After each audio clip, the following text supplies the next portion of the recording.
Hello students, welcome back to my channel Commerce Tute, your flight to success. And yes students, today we are going to discuss and solve question number 1 D and E of the chapter number 1 11th Commerce OCM chapter number 1 again, that is Introduction of Commerce and Business. ठीक है, previous videos में हमने question number 1 A B C ये सारे already solve किए हुए हैं. Those who have not seen yet kindly check the playlist. Today we will understand, और ये बहुत छोटा वीडियो होने वाला है क्योंकि यहाँ पर हम सिर्फ ट्रू और फॉल्स और ऑड मैन वाला एक्सरसाइज सॉल्व करेंगे. That is question number 1 D and E and it's a quick revision children, so it will be very very helpful. चलो शुरू करते हैं. Before going ahead students, new people to my channel, kindly like, subscribe and share so the video is very useful to everybody. ठीक है, so question number 1 D है, state true और false.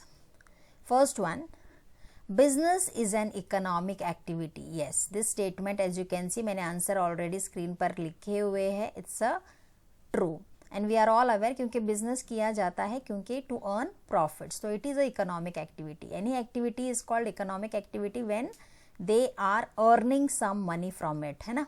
So that's why this statement is true. Second है, every profession is practice for earning money. Again students, second one भी true है.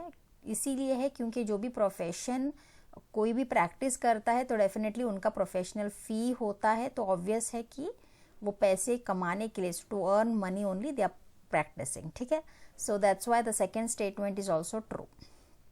Third आता है आपका, primary industries are concern with nature. Again the statement is true. Primary it's a first stage students, तो obvious है it's concern with nature only, तो this statement is also true. Fourth है हमारा, trade includes commerce. नहीं, this statement is completely false.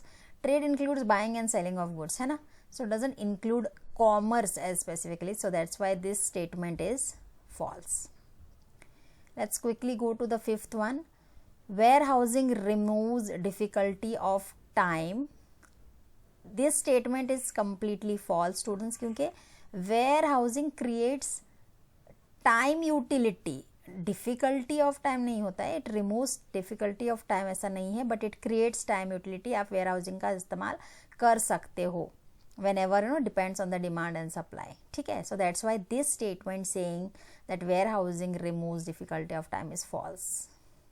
Sixth है आपका, trade includes buying and selling of goods and services. Yes, this statement is true. थोड़ा सा इसको मैं फोर्थ के साथ रिलेट करके आपको बताती हूँ, जहाँ पर ट्रेड इंक्लूड्स कॉमर्स लिखा था और मैंने आपको बोला था it is a false. Correct, तो यहाँ पर सही मीनिंग दिया गया है that trade includes buying and selling of goods and services. This statement is completely true. ठीक है, let's go to the next, seventh one. Profit leads to increase in overall efficiency of the organization. Yes, this statement is also true students. And why true? Because जब भी किसी company में profits होता है और वो इंक्रीज होता है तो डेफिनेटली कंपनी का जो ओवरऑल एफिशिएंसी है वो भी इंक्रीज होता है. तो ये स्टेटमेंट कंप्लीटली ट्रू है that profit leads to increase in overall efficiency of the organisation.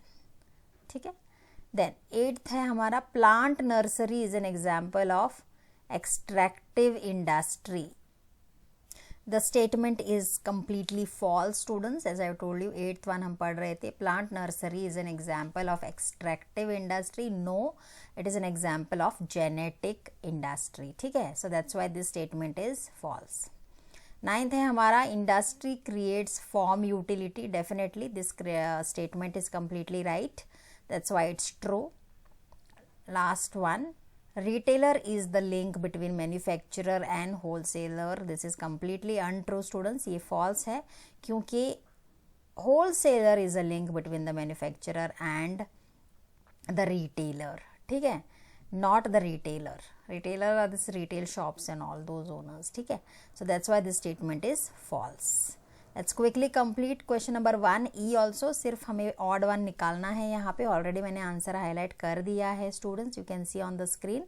First one, agricultural industry, extractive industry, genetic industry and manufacturing industry. Obviously manufacturing industry is the odd one here. बाकी सारे this are the agriculture, एक एक sector के extract होते हैं, genetic होते हैं. यहाँ सिर्फ मैन्युफैक्चरिंग हो रहा है, so it's odd one.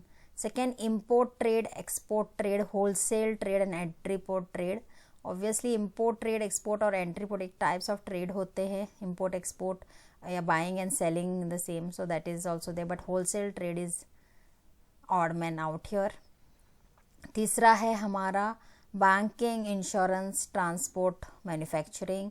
Banking, insurance, transport are aids to trade, whereas manufacturing is odd man out over here. Production related है.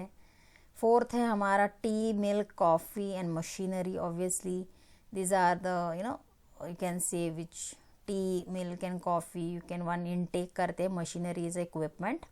So this is it children. I hope this will really help you in your quick revision. Keep in touch with Commerce Tute and you will get all the new notifications, all the exercises. So new subscribers, kindly subscribe as well. I'll be back with new videos children. Till then, take care. Thank you so much.